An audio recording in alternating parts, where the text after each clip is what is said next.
Louisville shooter Connor Sturgeon, 25, live-streamed massacre on Instagram after leaving note to his parents, telling them he was going to attack the bank following his firing. The Louisville gunman who shot dead 4 bank employees live-streamed the massacre and left a note to his parents, saying he was going to carry out the attack following his firing. It has been revealed. Connor Sturgeon, 25, stormed Old National Bank shortly after 8:30 a.m. Monday, around half an hour before the downtown branch opened to the public. The victims included a close friend of the governor, Thomas Elliott, 63, and 3 other bank employees, Joshua Barrick, 40, Juliana Farmer, 45, and James Tutt, 64. Sturgeon carried out the attack with an AR-15-style assault rifle, after earlier making a series of ominous Instagram posts, including one that said, "They won't listen to words or protests. Let's see if they hear this." He was neutralized by cops after wounding 9 other victims. During the shooting, it was reportedly overheard on police scanners that Sturgeon was suicidal and texted a friend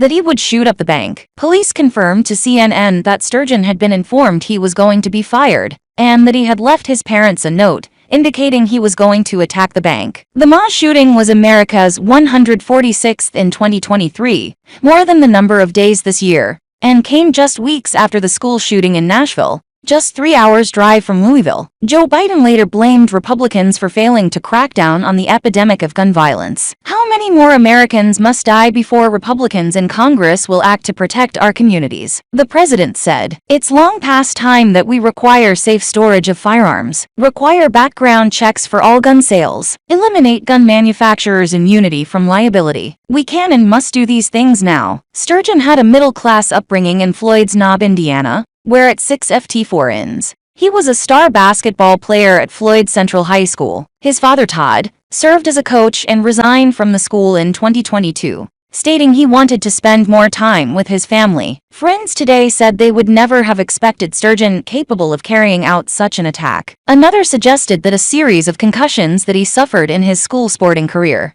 may have contributed to his mindset. The 25-year-old attended the University of Alabama before attending the Manderson Graduate School of Business at the same college. He had been worker for Old National Bank as a syndications associate and portfolio banker since July last year, according to his LinkedIn profile. A former friend and teammate of Sturgeon's from high school described the gunman as smart, popular, and a star athlete in high school track, football, and basketball. He was the 2016 NTSPY winner for Boys Track Athlete of the Year, and won the Evansville Regional Crown in the 400-meter during the 2015-16 track season, going on to finish 20th in the state meet. Sturgeon was also named a National Merit Scholar in 2015. "I know everyone always says this about shooters, but I truly would have never expected it to be him," the unnamed classmate told the Daily Beast. He noted that Sturgeon always wore a helmet during basketball games because he had suffered so many concussions. An Instagram account that was apparently liked to Sturgeon was under the username Mr. Concussion. "The big thing I keep going back to is that in the first year of high school, we played football together in 8th grade. He was out most of the year because he had multiple concussions. Then he had a couple more in high school," the friend said. "I'm not saying it's the cause, but I always think back to that. There were times I'd wonder, will this catch up with him? But never in this way. He's the last person I'd expect would do this." Another former friend of the shooters also told CNN, "He never saw any red flags. This is a total shock. He was a really good kid who came from a really good family," the friend said. "I can't even say how much this doesn't make sense. I can't believe it." Sturgeon listed he/him pronouns on his LinkedIn profile and recently praised the bank's leadership program, writing he can't recommend this program enough. "The opportunity to work with great folks in several areas to see where I fit was immensely beneficial," he said. He had previously worked at the bank for 3 consecutive summers while he was in college in Alabama. In 2022, Sturgeon also posted about taking part in the Focus Louisville program, saying it was an eye-opening experience about many of the issues around Louisville and the people who are working to solve them. "One of the biggest takeaways was the volume of people working to have a positive impact at places like Junior Achievement, Goodwill, and JCTC," he wrote. "I'm grateful for the opportunity to learn and for meeting so many great people as both speakers and classmates." The gunman earned his master's in finance from the University of Alabama, which the university later confirmed, and hosted his own basketball podcast. A 2018 college essay posted to the website Course Hero by a user identified as University of Alabama student Connor Sturgeon, however, says the author had trouble fitting in at school. "My self-esteem has long been a problem for me," he wrote. "As a late bloomer in middle and high school, I struggled to a certain extent to fit in, and this has given me a somewhat negative self-esteem image that persists today. Making friends has never been especially easy, so I have more experience than most in operating alone." The author then went on to say that in college, he had begun to mature socially, and am beginning to see improvement in this area, and that he hoped to be more self-aware and start becoming a better person. Sturgeon had no previous criminal history, and his mother Lisa and younger brother Cameron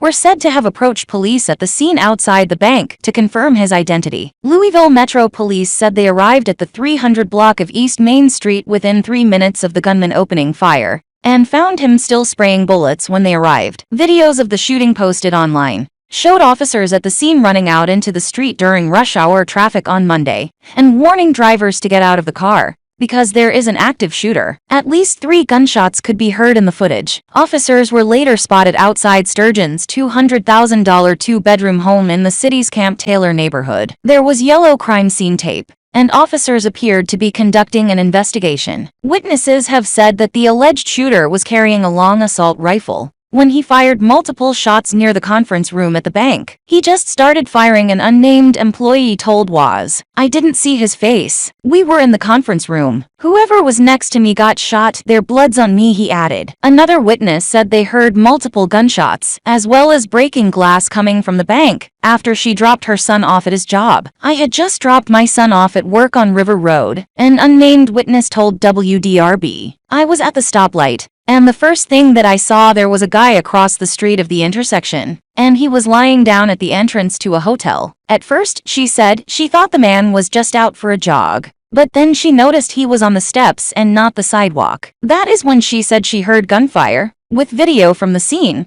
showing at least 3 shots were fired. "As I was sighting at that intersection, gunfire erupted, like right over my head," she said. "I didn't know if it was going at the bank or out of the bank. I took off. When I turned, I saw that one of the windows in the bank had been blown out." She then said she saw police vehicles pull up to the area. "They were coming from everywhere," she said. "The police were coming out of their cars with black rifles. I just ducked in my car and waited there. At least a dozen police cars and 3 ambulances responded to the area in the aftermath, according to witnesses on social media, and stretchers were seen being rolled onto some ambulances as blood and glass were seen scattered around the ground." The FBI and alcohol, tobacco, and firearms officers are also on the scene as an investigation continues. In the meantime, Biden is urging Congress to pass gun control measures. "Once again, our nation mourns after a senseless act of gun violence. Jill and I pray for the lives lost and impacted by today's shooting," he said in a statement. "Too many Americans are paying for the price of inaction with their lives," the president continued. "When will Republicans in Congress act to protect our communities?" Louisville shooter Connor Sturgeon was star athlete, but suffered multiple concussions. The man suspected of killing 4 and injuring 9 at the Old National Bank in downtown Louisville, Kentucky, was a star athlete in high school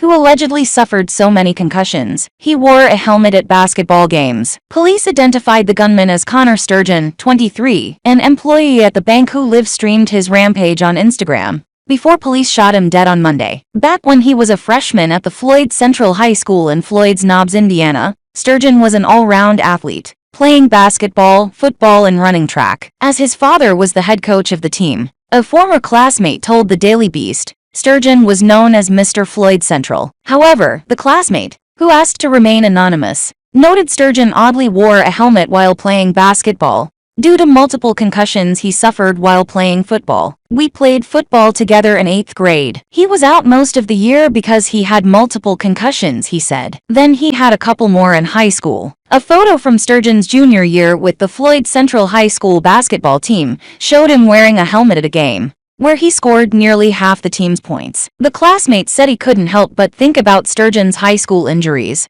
and link them to other incidents where athletes who have suffered concussion have gone on to harm themselves or others. In recent years, doctors have made numerous links between football players and chronic traumatic encephalopathy (CTE), a degenerative brain disease caused by repeated blows to the head. Those diagnosed with CTE usually have impaired thinking and memory, and are prone to aggression, mood swings, depression, and paranoia. According to the Concussion Legacy Foundation, disgraced New England Patriots tight end Aaron Hernandez, who was convicted of murder in 2015, was found to have had chronic CTE after his 2017 prison suicide. During his senior year, Sturgeon won the 2016 News and Tribune Sports Performance Yearly Award for Boys Track Athlete of the Year. After graduating high school, Sturgeon went on to the University of Alabama to study finance, earning his Master of Science in Finance in 2020. While attending the university, Sturgeon worked as a summer intern for the Old National Bank for 3 consecutive years,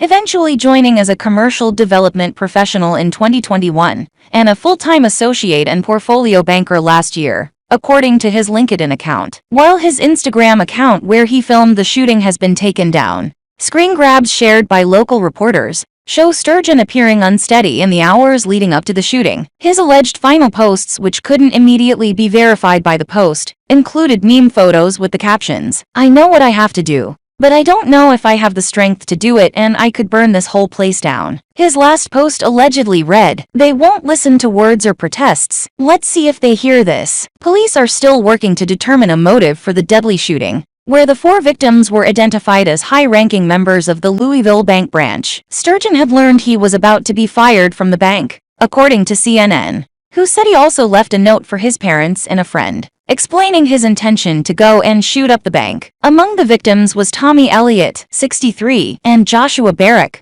40, both senior vice presidents, Jim Tutt, 64, a market executive, and Juliana Farmer, 45, a commercial loan specialist. This is the only time that I will mention the suspect named in this case. The suspect has been identified as Connor Sturgeon, white male, 23 years of age, who was employed at Old National Bank. His weapon of choice was a rifle. We have 5 total deceased, which includes him, but I want to acknowledge with heartfelt condolences, prayers to the family of those who lost their life today.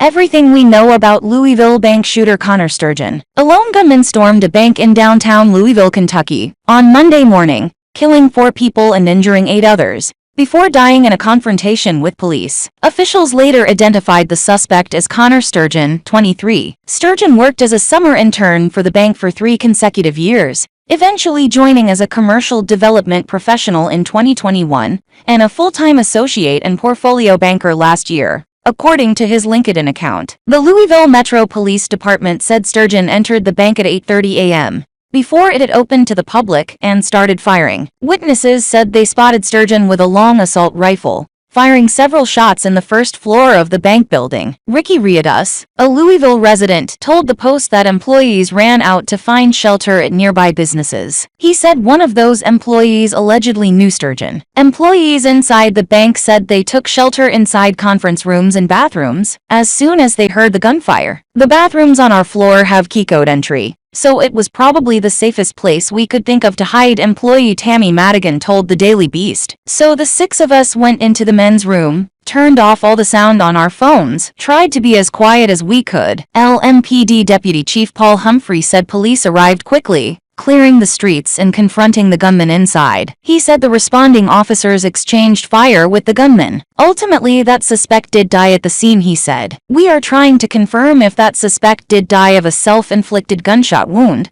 or was killed by officers at this time." Madigan said that after the shooter's death, police ushered the remaining employees out of the building, where some were able to see Sturgeon's body on the first floor. It is currently unclear if he took his own life or was shot by police. University of Louisville Hospital confirmed it received 9 patients following the shooting, including 2 police officers and 7 civilians. One of the officers was reported to be in critical condition. The hospital said at least 3 patients have been discharged. but did not disclose the conditions of the other injured victims. Sturgeon was a graduate of the University of Alabama, where he earned a Master of Science in Finance in 2020. His father is notably a former boys basketball coach at the University of Indianapolis, leading the team from 1992 to 2007. In 5 NCAA tournament appearances. The father is a U.S. history teacher at Floyd Central High School in Indiana. At least 2 officers were shot during this exchange of gunfire. One is currently in surgery at University of Louisville Hospital. At least 4 more victims were confirmed to be deceased inside the location, as well as 8 that are now currently being treated at the University Hospital. 2 are critical, one of those being the officer. We're currently working to identify all of the victims, work with their families for reunification, and provide services to the families and the victims. The investigation, I want to reiterate, is ongoing. This will be a long scene. It will take pretty much into the night. So I'll still ask that the public avoid the area. I want to reiterate that there is no active threat. We believe this is a lone gunman involved in this that did have a connection to the bank. We're trying to establish what that connection was to the business, but it appears he was a previous employee. It is clear from the officer's response that they absolutely saved people's lives. This is a tragic event, but it was the heroic response of officers that made sure that no more people were more seriously injured than what happened. 4 killed, 8 injured after gunman opens fire in Louisville, Kentucky bank. 4 people were killed and 9 others injured after a 23-year-old bank employee armed with a rifle stormed in and murdered his coworkers in Louisville, Kentucky. Monday, police said. Connor Sturgeon opened fire inside the Old National Bank in the city's downtown area, near Sluggerfield, around 8:30 a.m. The Louisville Metro Police Department said. Police arrived within minutes and exchanged gunfire with the mass shooter. Sturgeon, who was live streaming his attack on Instagram, was shot and killed by police after he aimed his rifle at them. Police Chief Jacqueline Gwynn Villarreal said at a Monday afternoon press conference. The suspect shot at officers, the police chief said. We then returned fire and stopped that threat. Cops are still trying to determine a motive for the massacre. They also don't know where Sturgeon obtained the rifle used in the attack. The slain bank employees have been identified as Tommy Elliott, 63, Jim Tutt, 64, Josh Barrick, 40, and Juliana Farmer, 57, all of whom were employees of the bank. 2 police officers were among those injured, including one, Nicholas Wilt, 26, who was shot in the head. Wilt, who had only graduated the police academy a month prior, underwent brain surgery, and is now listed in critical but stable condition at University of Louisville Hospital, Villarreal said. 2 other victims are also in critical condition, 3 are non-critical, and 3 have been released from the hospital. Police said. An emotional Governor Andy Beshear was a close personal friend of Elliott, whom he credited with helping him build my law career, helped me become governor, gave me advice on how to be a good dad. He added that some of the other victims were personally known to him and said, these are irreplaceable, amazing individuals that a terrible act of violence tore from all of us. At an earlier press conference, a tearful Beshear said, this is awful. I have a very close friend that didn't make it today, and another who's at the hospital who I hope is going to make it through. Beshear spoke as police desperately searched for a motive in the bank massacre. Footage from the scene showed one of the bank's windows blown out with glass scattered on the ground. Crime scene investigators could also be seen marking out several bullet holes in the windows near the bank's front door into Monday afternoon. Witnesses told WHAS 11 they saw a man with a long assault rifle fire several shots in a conference room on the first floor of the bank building. He just started firing, witness Troy Haste, who works at the bank, said. I didn't see his face. We were in the conference room. Whoever was next to me got shot. Their blood's on me. Another witness said he ran for his life as soon as the gunfire erupted. We have a break room. I got in there, shut the door for a second, and then I was looking around opening the door to see where he was at, and I could see him still shooting, the man told WAS TV. I didn't see his face. And then I took off running out the front door. Footage from the scene appeared to show one of the bank's windows blown out with glass scattered on the ground. The bank wasn't open to the public when the shooting erupted. A driver, only identified as Debbie, told WDRB she had stopped at the traffic lights just outside the bank when she spotted a man who appeared to be injured lying on the entrance steps. Then she heard gunfire. I didn't know if it was going at the bank or out of the bank. I took off, she said. When I turned, I saw that one of the windows in the bank had been blown out. She said multiple law enforcement vehicles immediately swarmed the scene. They were coming from everywhere, she said. The police were coming out of their cars with black rifles. Deputy Police Chief Paul Humphrey said the actions of responding officers undoubtedly saved lives. This is a tragic event, he said, but it was the heroic response of officers that made sure that no more people were more seriously injured than what happened. President Biden issued a statement in the wake of the tragedy, saying, "Once again, our nation mourns after a senseless act of gun violence. Jill and I pray for the lives lost and impacted by today's shooting." He added, "Too many Americans are paying for the price of inaction with their lives. When will Republicans in Congress act to protect our communities?"